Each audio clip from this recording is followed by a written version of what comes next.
Hi guys, मेरा नाम है Suraj Verma. Welcome to my channel technical SRJ concept. और मैं इसी तरह आपके लिए नए नए कॉन्सेप्ट लाता रहूंगा। और मैं आज बताऊंगा आपको what is A amplifier.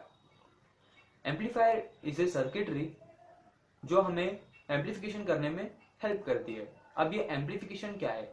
Amplification एक ऐसा प्रोसेस है जो हम अपनी डेली लाइफ में हमेशा यूज करते हैं। जैसे मैं आपको एग्जांपल दूंगा, हम अपने स्टीरियो सिस्टम का म्यूजिक इंक्रीज करते हैं, या हम अपने टेलीविजन के डार्क पिक्चर को ब्राइट करते हैं, उसका कॉन्ट्रास्ट बढ़ाते हैं। It is nothing but amplification. अब एम्पलीफायर के 3 टाइप्स होते हैं।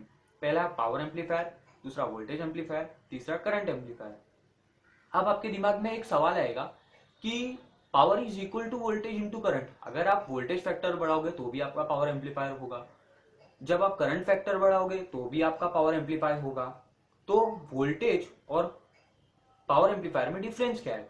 वोल्टेज और पावर एम्पलीफायर में डिफरेंस ये है कि पावर एम्पलीफायर के आउटपुट पर पावर एम्पलीफाइड होता है और वोल्टेज एम्पलीफायर के आउटपुट पर वोल्टेज फैक्टर एम्पलीफाइड हुआ रहता है।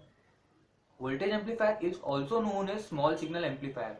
वोल्टेज एम्पलीफायर को हम लोग इनपुट सिर्फ मिली वोल्ट्स में देते हैं, स्मॉल सिग्नल देते हैं, पर पावर एम्पलीफायर को हम लोग सिग्नल या इनपुट लार्ज क्वांटिटी में देते हैं। और वोल्टेज एम्पलीफायर में हम लोग journal transistor, normal transistor use करते हैं, पर पावर एम्पलीफायर में हम लोग पावर ट्रांजिस्टर यूज करते हैं।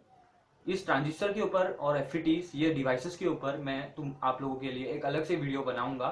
अगर मैं ये सब कॉन्सेप्ट यहाँ पर बताऊंगा तो ये वीडियो बहुत ज़्यादा बड़ी हो जाएगी, इसलिए इसके लिए मैं अलग से वीडियो बनाऊंगा ट्रांजिस्टर और एफईटीज के बारे में। ट्रांजिस्टर एक सिंपली एक ऐसा डिवाइस है जो एज ए एम्पलीफायर और स्विच की तरह यूज होता है। तो एम्पलीफायर की बात हो रही थी, तो वोल्टेज एम्पलीफायर प्री एम्पलीफायर की जगह पर यूज होता है एज अ प्री एम्पलीफायर। आपने देखा होगा टीवी ट्रांसमीटर, रेडियो रिसीवर और एलएनबीसी, आपने कई जगह पे देखा होगा प्री एम्पलीफायर यूज होता है। और power amplifier as a last stage public address system पर यूज होता है। अब एम्पलीफायर के बहुत सारे टाइप्स हैं। अब एम्पलीफायर्स के एम्पलीफायर के जनरली 9 क्लासिफिकेशंस है based on the output. Voltage amplifier, current amplifier, power amplifier, ये तो मैंने आपको बता ही दिया। अब एम्पलीफायर के based on the semiconductor devices, transistor, FET, field effect transistor, ओपैम, operational amplifier, ये मैं आपको अच्छे से ट्रांजिस्टर वाली और एफईटी वाली वीडियो में बताऊंगा। और based on the configuration, transistor configuration, CE, CB, CC, common emitter, common base, common collector, और जनरली हम लोग ज़्यादा कॉमन बेस यूज़ करते हैं। ये मैं आपको ट्रांजिस्टर वाली वीडियो में अलग से बताऊंगा।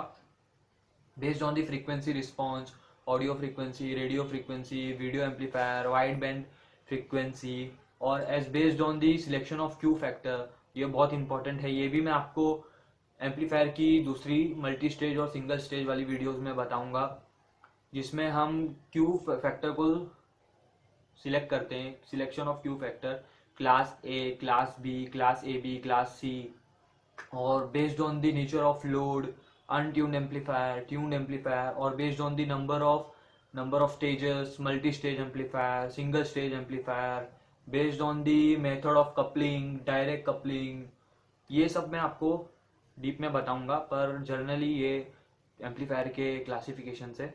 और अगर आपको मेरी वीडियो पसंद आई है तो प्लीज़ लाइक करें एंड सब्सक्राइब करें, और please don't forget to share.